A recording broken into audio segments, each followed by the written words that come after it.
पिछली वीडियो में एक गलती हो गई थी जो कि मैंने कमेंट और डिस्क्रिप्शन में बता दिया था, लेकिन फिर भी आप लोग एक बार देख लीजिए।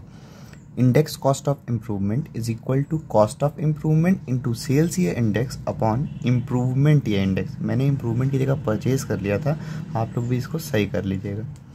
अब करते हैं question number 1, capital gains.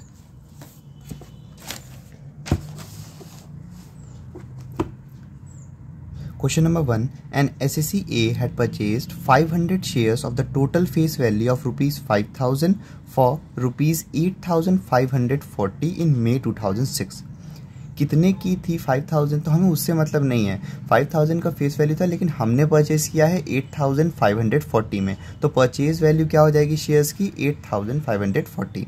He received 100 bonus shares of the value of rupees 10 each from the same company in May 2021. ये हम लोग नहीं लेते हैं।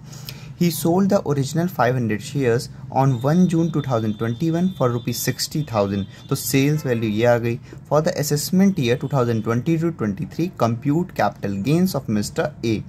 कॉस्ट इन्फ्लेशन इंडेक्स दिया हुआ है, 67 का है 122 और 21-22 का है 370। सॉल्यूशन देखते हैं। सबसे पहले इसका फॉर्मेट बना लेंगे हम।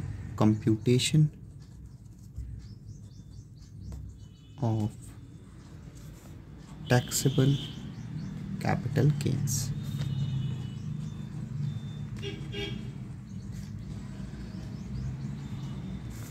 नीचे फॉर द असेसमेंट ईयर 2022-23। सबसे पहले हमारा काम है क्वेश्चन में सेल देखना कितने का हुआ है। तो सेल कितने की हुई है? 60,000। सीधे हम यहाँ पे लिख देंगे सेल कितनी की हुई है? 60,000 रुपीज़। उसके बाद हम देखते हैं क्या कोई सेल पे खर्चा हुआ है, कोई एक्सपेंस, कमीशन, ब्रोकरेज। तो क्वेश्चन में ऐसा कुछ नहीं हुआ है। अब हम सीधे फिर यही मेरा नेट सेल्स हो जाएगा। उसके बाद फिर हम इसमें से लेस करते हैं क्या? सबसे पहले index cost of purchase. Index cost of purchase. तो इंडेक्स कॉस्ट ऑफ परचेज का क्या फॉर्मूला था? कॉस्ट ऑफ एसेट या फेयर मार्केट वैल्यू जो बड़ा हो। तो फेयर मार्केट वैल्यू यहाँ दिया नहीं है, तो हम यहाँ कॉस्ट ऑफ एसेट जब हमने परचेज की थी तो वैल्यू कितनी थी? 8,540। तो हम सीधे इसी से कैलकुलेट कर लेंगे।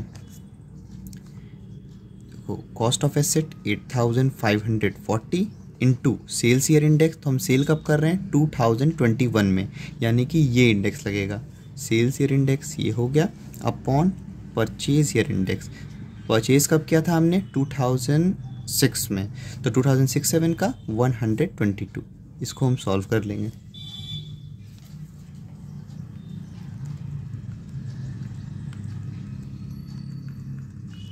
यह आ जाएगा 22,190। तो हम यहाँ पे हमको इम्प्रूवमेंट नहीं है, तो हम यही सीधे बाहर ले लेते हैं। 22,190। क्वेश्चन में और कुछ नहीं दिया है, इम्प्रूवमेंट गिवन नहीं है, ठीक है। उसके बाद इसी को हम लेस कर देंगे।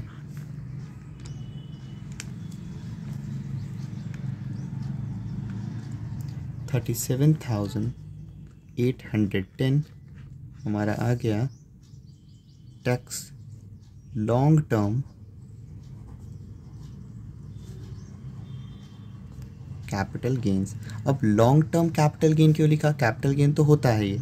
लॉन्ग टर्म कैपिटल गेन्स कैसे हुआ? इसलिए हुआ क्योंकि हमने 2006 में ख़रीदा था, 21 में बेचा है। और शेयर्स का रूल क्या था? शेयर्स का रूल था कि अगर ये हमारे पास 12 मंथ से ज़्यादा रहते हैं तो वो लॉन्ग टर्म एसेट बन जाता है। तो ये तो 12 मंथ से बहुत ज़्यादा है, तो इसीलिए ये लॉन्ग टर्म कैपिटल गेन्स हो जाएगा।